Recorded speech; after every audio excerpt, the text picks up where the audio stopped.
Okay, exercise 7. Divide 0.017661 by 2.03. So you do the division, you multiply by 100, move 2 places to the right, 2 places to the right, and then set up your long division form. The decimal point is reproduced here, okay, 1.7. And how often does 200 go into 1? It doesn't. You could put a 0 here. How often does it go into 17? It doesn't. That 0 is very important because you need to fill every position after the decimal point. 200 into 176, it doesn't, so another 0 here. Into 1,766 goes 8 times, that's 1,624. Subtract, you get 142. Take down the next digit, which is 1. And 203 goes in 1,421 7 times, and apparently you're left with no remainder. Find the product of 1,000 and 2.51. Every time you multiply by 10, all you have to do is move the decimal point 1 place to the right. So 3 places to the right, that gives you 2,510, because 1,000 is 10 times 10 times 10, so 3 times. Okay. 1, 2, 3. Find the quotient. Well, when you divide by 10, the decimal point goes to the left. So from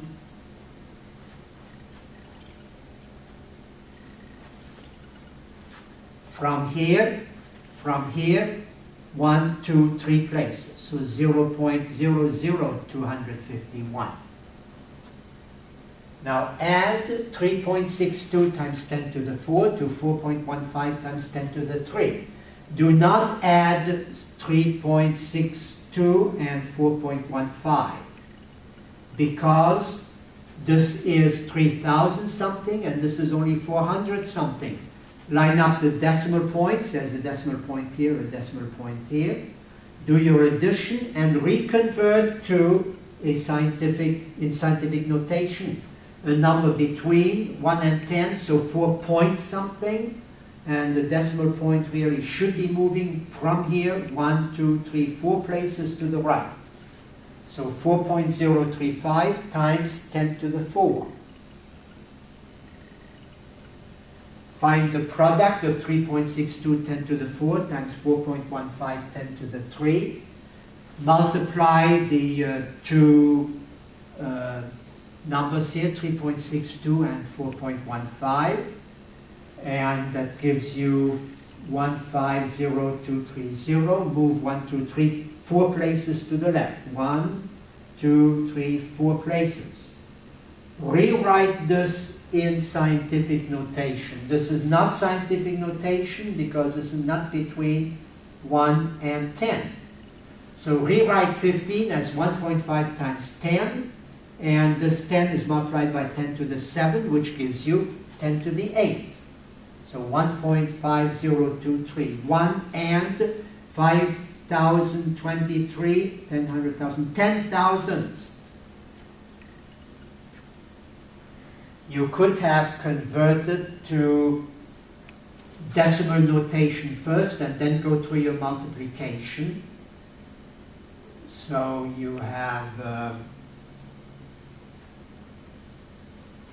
I guess, 1.53, 1, 2, 3, 4, 5, 6, 7, 8 places to the right. Find the quotient of 1.2 times 10 to the 5 times 3.6 times 10 to the negative 3. Quotient means division. Divide these two, you get 1 over 3.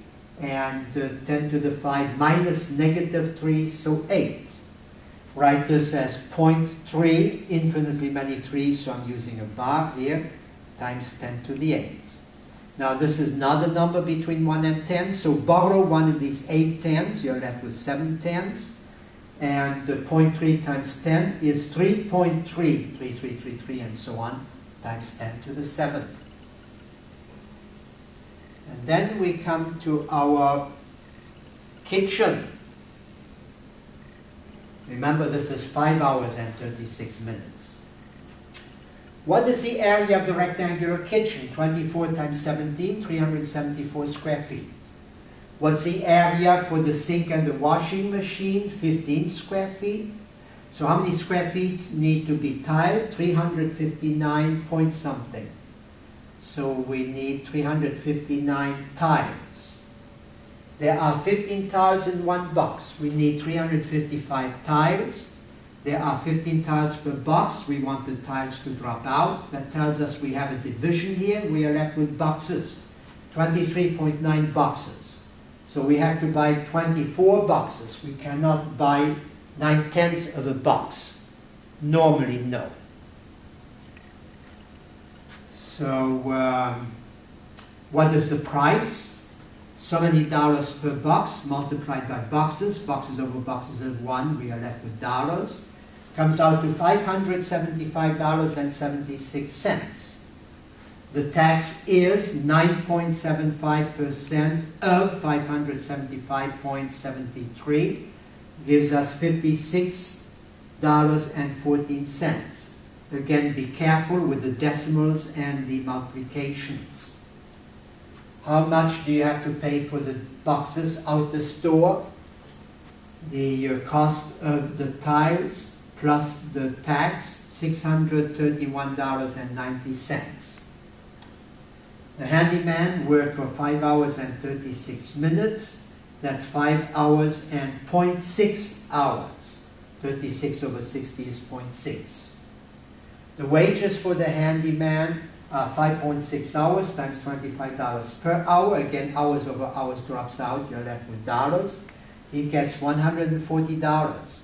Go ahead, pay the poor guy for 6 hours. He worked on it. Don't be so stingy.